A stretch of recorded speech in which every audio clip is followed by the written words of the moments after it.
Hi viewers, నేను మీ singer Shishira. Welcome to my talk show.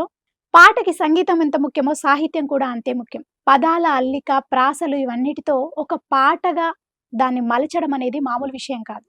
So, అది రచయితలకు మాత్రమే సాధ్యం. అలాంటి ఓ young lyric writer right now నాతో ఉన్నారు. సెన్సేషనల్ డైరెక్టర్ ఆర్‌జీవి గారితో కూడా పనిచేసిన అనుభవం ఉంది తనకి. అంటే మనం రీసెంట్‌గా చూసుకుంటే 'దహనం', 'కొండ', 'డేంజర్' ఇలా చాలా మూవీస్‌కి వర్క్ చేశాడు తను. సో, తను నాతో పాటు ఉన్నాడు. రంజిత్ కుమార్ రిక్కీ. తనతో మాట్లాడేద్దాం. హాయ్ రంజిత్. హాయ్ అండి. How are you? బాగున్నా. మీరెలా ఉన్నారు? చాలా బాగున్నాను. ఫస్ట్ టైమ్ నా షోకి వచ్చావు. First time. అంటే ఎవరికి ఇంటర్వ్యూ అడిగినా ఇవ్వలేదు. ఫస్ట్ అంటే రచయితగా జర్నీ ఎట్లా స్టార్ట్ అయింది? అసలు పాటలు రాద్దామనే ఆలోచన ఎట్లా వచ్చింది? నాకు 10థ్ క్లాస్ నుండి ఆసక్తి ఉండేది తెలుగు పైన బాగా. దానిపైన పట్టు, పదాల పైన పట్టు ఉండేది. సో, తర్వాత ఎప్పుడైతే నేను ఫేస్‌బుక్‌లోన కొన్ని పోస్ట్‌లు పెట్టడం వల్ల ఆహ్, కవితలు, నేను రాసిన కవితలు అవన్నీ పోస్ట్ పెట్టడం వల్ల ఒక డైరెక్టర్ నార్మల్‌గా అవి అతను తీసుకొని వాల్‌పేపర్ పెట్టుకోవడం, స్క్రీన్ షాట్ తీసుకొని అలా ఆయన పిలిచారు. పిలిచి రాస్తావా షార్ట్ ఫిల్మ్‌కి అని అడిగారు. నేనప్పుడు నా మైండ్ సెట్ ఏంటంటే నేను షార్ట్ ఫిల్మ్స్ వద్దనే నా మైండ్ ఎప్పుడు. ఎళ్తే ఆల్బమ్ సాంగ్స్ ఎళ్దాం, లేదంటే మూవీస్‌కెళ్దాం అదే మైండ్ సెట్‌లో నడిచింది లైఫ్. సో, అప్పుడు అది రిజెక్ట్ చేశా. నా ఫస్ట్ అవకాశం ఒక డైలాగ్ రైటర్‌గా శ్రావణి ఏపూరి అని ఒక డైలాగ్ రైటర్‌గా పిలిచారు నన్ను. 'రైతే రాజు' అని షార్ట్ ఫిల్మ్‌కి. సో, డైలాగ్స్ రాసా. డైలాగ్స్ చూసి ఆ డైరెక్టర్ ఇవి ప్రాస అన్నీ చూస్తే ఇది పాటలా ఉంది. సాంగ్ చేపిద్దాం అని చెప్పారు. సో, ఆ సాంగ్ చేపిచ్చేసారు. అంటే రాసిన డైలాగులతో పాట తయారైంది. యాహ్! అవును. రిటైర్ అయ్యాను. అక్కడి నుండి లిరిక్ రైటర్‌గా స్టార్ట్ అయింది నా జీవితం. నా ఫస్ట్ పాటొచ్చేసి 'బతుకమ్మ' సాంగ్. తెలంగాణ తెలంగాణ బతుకమ్మ సాంగ్. అంటే Telangana Bathukamma song first time అదే ఫస్ట్ పాట. టైమ్ అదే పాట. అంటే బేసిక్‌గా మీ బ్యాక్‌గ్రౌండ్ వచ్చేసి రాయలసీమ బ్యాక్‌గ్రౌండ్. అవును. కర్నూలు మీది. ఆ! కానీ అంటే వచ్చిన పాట రాయడం మాత్రం బతుకమ్మ పాటతో స్టార్ట్ అయింది. అవును. అంటే ఎట్లా అంటే ఈ తెలంగాణ సంస్కృతికి సంబంధించింది బతుకమ్మ పండుగ. క్షమించాలి ఫస్ట్ నాకప్పుడు అంతగా అవగాహన లేదు.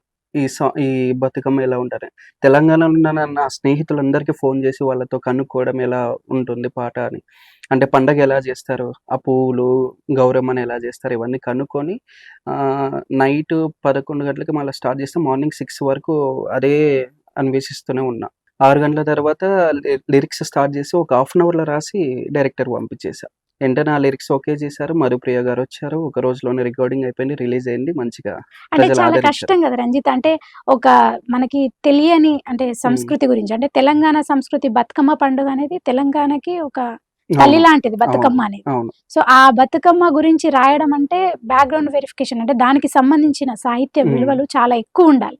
హ్మ్. ఆ బతుకమ్మ పూలు గాని, దానికి సంబంధించిన మ్యాటర్ అంతా కలెక్ట్ చేసుకోవడం చాలా కష్టం. అవును. సో, రాయలసీమ బ్యాక్‌గ్రౌండ్ నుంచి వచ్చి సంబంధించిన ఎట్లా అంటే ఫ్రెండ్స్ ద్వారానే కలెక్ట్ చేసుకున్నావా అంతేనా? లేకపోతే నే ఎక్కడైనా నా చదవడం గాని? ఆ! నాకనిపిచ్చేదేంటంటే మనం చదవడం కంటే అనుభవంతో చూసిన వాళ్ళకి బావుంటుంది. వాళ్ళ దగ్గర తెలుసుకోవడం వల్ల మనకెక్కువ ఉపయోగం ఉంటుందని నా స్నేహితులకి ఒక్కరికి ఎవరైతే తెలంగాణలో ప్రాపర్‌గా ఇక్కడే పుట్టి, ఇక్కడే పెరిగారో వాళ్ళకి ఫోను చేసి డీటెయిల్స్ తీసుకోవడం ఖచ్చితంగా జరిగింది. తెలుస్తది. ఎందుకంటే చిన్నప్పటి అక్కడికి నుంచి కొన్ని చూస్తూ గూగుల్‌లో ఉంటాం గదా! చేయడం జరిగింది. సో, అలా అంటే అలా ఏ మొదలైంది పువ్వులు ప్రస్తుతం. బతుకమ్మకి ఎట్లా ఇది ఆ! జేస్తారు? ఏంటి? పూజ ఎలా జేస్తారు? పూజ ఎలా చేస్తారు? హ్మ్. గౌరమ్మని ఎలా చేస్తారు? ఎన్ని రోజులు చేస్తారు? ఎన్ని టైప్స్ ఆఫ్ రీసెంట్‌గా గూడా ఒక బతుకమ్మ సాంగ్. అవును. అదేందంటే నాకు బాగా గుర్తున్నాయి ఆ 2 లైన్‌లు. ఎందుకంటే అది ఇన్‌స్టాలో ఎంత వైరల్ అయినాయంటే, అంటే సందీప్ మాస్టర్ గాని వాళ్ళ వైఫ్ వాళ్ళిద్దరు కలిసి ఒక డాన్స్ స్టెప్ చూయించారు దాని మీద. అవును. హుక్ స్టెప్ అని. అవును. అసలు ఎంత వైరల్ అంటే ఎక్కడ ఓపెన్ చేసినా ఇన్‌స్టాలో ఏది ఓపెన్ చేసినా బతుకమ్మ టైంలో అదే స్టెప్స్.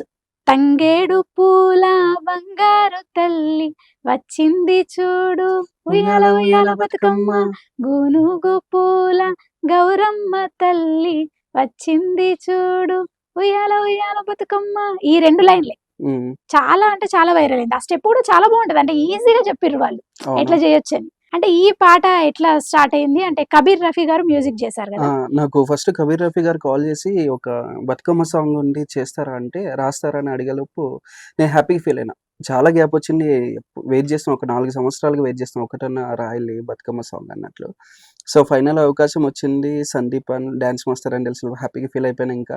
సరే మంచి వైరల్ ఎళ్తారని ఆయన ట్యూన్ ఇచ్చాడు. Just first 2 okay. లైన్స్ చూడమన్నారు. అది తానానే నాని దరి నాని నాని తానానే నాని ఉయ్యాల ఉయ్యాల బతుకమ్మ అలా ఇచ్చారు. వినగానే లైక్ ఫస్ట్ టైమ్ వినగానే నాకు నోటికొచ్చేసాయి పదాలు. తంగేడు పూల బంగారు తల్లి వచ్చింది జూడు ఉయ్యాల ఉయ్యాల బతుకమ్మ అలా వచ్చేసాయి. చెప్పగానే వాళ్ళు హ్యాపీగా ఫీల్ అయిపోయి ఫుల్ లిరిక్స్ రాసేయమన్నారు. రాసేసా. బయటకొచ్చేసింది. పాట చాలా మంచిగా హిట్ అయింది. చాలా మంచి ఆ! రెస్పాన్స్ వచ్చింది మంచి పాటకి. రెస్పాండ్ వచ్చింది. అదే సందీప్ మాస్టర్ గాని, వాళ్ళ సమీర వైఫ్ గాని భరద్వాజ్ గారు ఆ! పాడారు. ఆ! చాలా బావుంది పాట. అవును.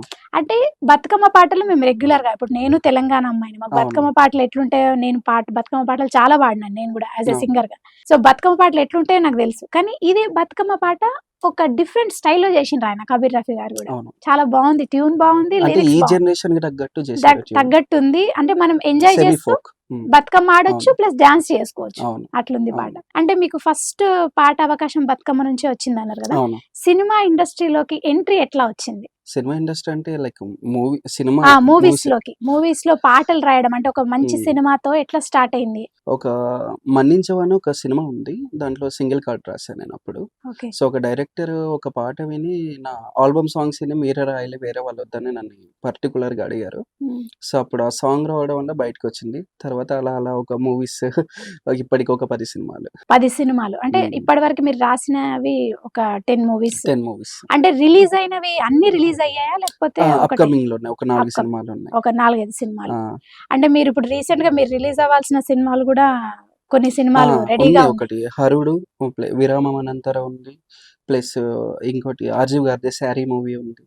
సో, అలా లైన్‌గా ఉన్నాయి. 'ఆర్‌జీవి' గారిని అని అన్నావు గాబట్టి నువ్వు, అంటే నీకు యాక్చువల్‌గా 'ఆర్‌జీవి' గారికి నీకు ఉన్న రిలేషన్ ఎట్లా ఉంటది? అంటే ఆయనతో చాలా మంది వర్క్ జేస్తారు. కానీ కొద్ది రోజులకే ఆ వర్క్ హ్మ్. పరిమితం అయిపోతది. కానీ నువ్వు ఆయనతో 2 ఇయర్స్ జర్నీ చేసావు. అంటే లిరిక్ రైటర్‌గా, యాస్ ఎ అవును. లిరిక్ రైటర్‌గా. అసలు యాక్చువల్‌గా ఆయనతో వర్క్ చేయడం ఎట్లా ఉంది? ఆపర్చునిటీ ఎట్లా వచ్చిందసలు? అంటే నాకు కాంటాక్ట్ నంబర్ నాకు తెలిసిన ఒక మ్యూజిక్ డైరెక్టర్ ద్వారా ఇచ్చారు. ఆయన్నిచ్చారు. అప్రోచ్ అవ్వు ఏమన్నా నీకు అవకాశం ఉండే ఛాన్సెస్ అని. సో, నేను మెసేజ్ చేశా 'ఆర్జీవ్' గారికి ఒక 6 మంత్స్ వరకు. బట్ ఎలాంటి రెస్పాండ్ లేకుండా ఒకరోజు డైరెక్ట్‌గా అడిగా. లైక్ ఒక అవకాశం ఇవ్వండి. నచ్చితే తీసుకోండి లేకుంటే బ్లాక్ చేయండి అని. 'ఆర్జీవ్' గారు అప్పుడు ఒక ట్యూన్ పంపించారు ఆయన. ఆయన్నే పాడి, ఆయన్నే ట్యూన్ చేసి పంపించారు.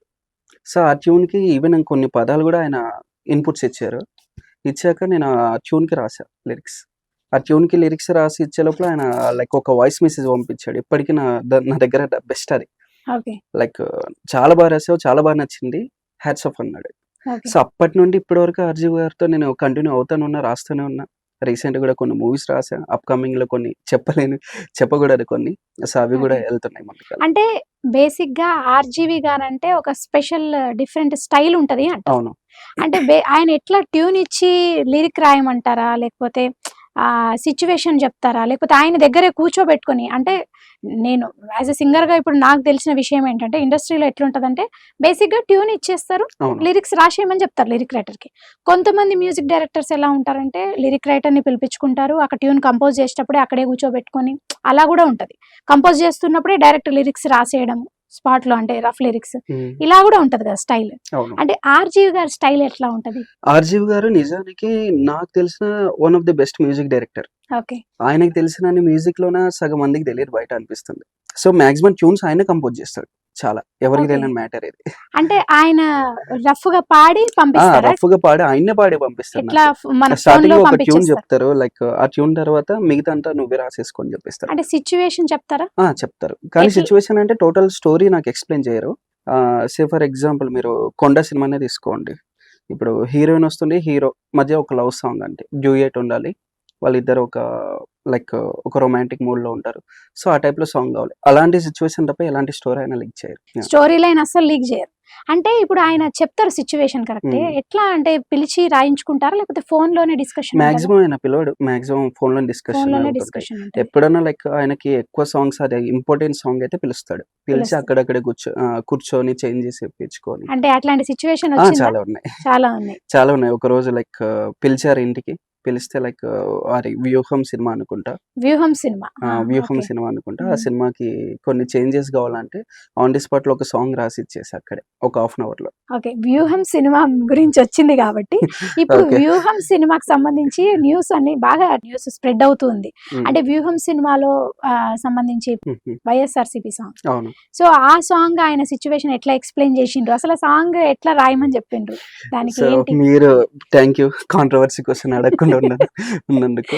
సో, యాక్చువల్లీ 'వ్యూహం' సినిమాలోనే నాకు పాటలన్నీ రాసే టైంలో 'అర్జీవ్' గారు ప్రతి సిట్యుయేషన్ ఎక్స్‌ప్లెయిన్ చేశారు. ఇప్పుడు పాదయాత్ర చేసేటప్పుడు గానీ, లేకుంటే ఎప్పుడైతే అక్కడ కొన్ని జరిగిన సందర్భాలు బాగా ఎక్స్‌ప్లెయిన్ చేశారు. దాన్ని బట్టే రాసా. బట్ అది చెప్పుకోవడం ఎట్లాగో బెటర్. రాయలసీమ బ్యాక్‌గ్రౌండే కాబట్టి రాయలసీమ ఈజీ బ్యాక్‌గ్రౌండే. అయిపోయింది నీకు ఆహ్, అది ఆహ్, రాయడం ఆ! సాంగ్. అలానే అనుకోండి. అంతేనా? లేకపోతే ఆయన ఎక్స్‌ప్లెయిన్ చేసిర్రా? నాకు ఇట్లానే కావాలా సాంగ్? అలానే కావాలంటారు. కానీ లైక్ నేను ఎలాగో కర్నూల్ అని తెలుసు ఆయనకి. హ్మ్. నేను కర్నూల్ అబ్బాయినని తెలుసు. సో, ఆయన 100% ఆయన మైండ్‌లో పెట్టుకొని "నువ్వు ఎలాగో రాయలసీమ గదా! నీకు తెలిసే ఉంటది. నేనేమి ఎక్కువ చెప్పాల్సిన అవసరం లేదు. సో, ఈ సిట్యుయేషన్‌కి రాసేయి" అని చెప్పేసారు. అంటే ఆయన అప్పుడు అనుకున్నారా? అంటే అప్పటికి అంటే జగన్ గారు అంటే విన్ అవుతారు అని. అంటే అది బిఫోర్ ఎలక్షనా? ఆఫ్టర్ ఎలక్షనా అది బిఫోర్ రాసింది? ఎలక్షన్. బిఫోర్ ఎలక్షనేనా రాసింది బిఫోర్ సాంగ్? ఎలక్షన్.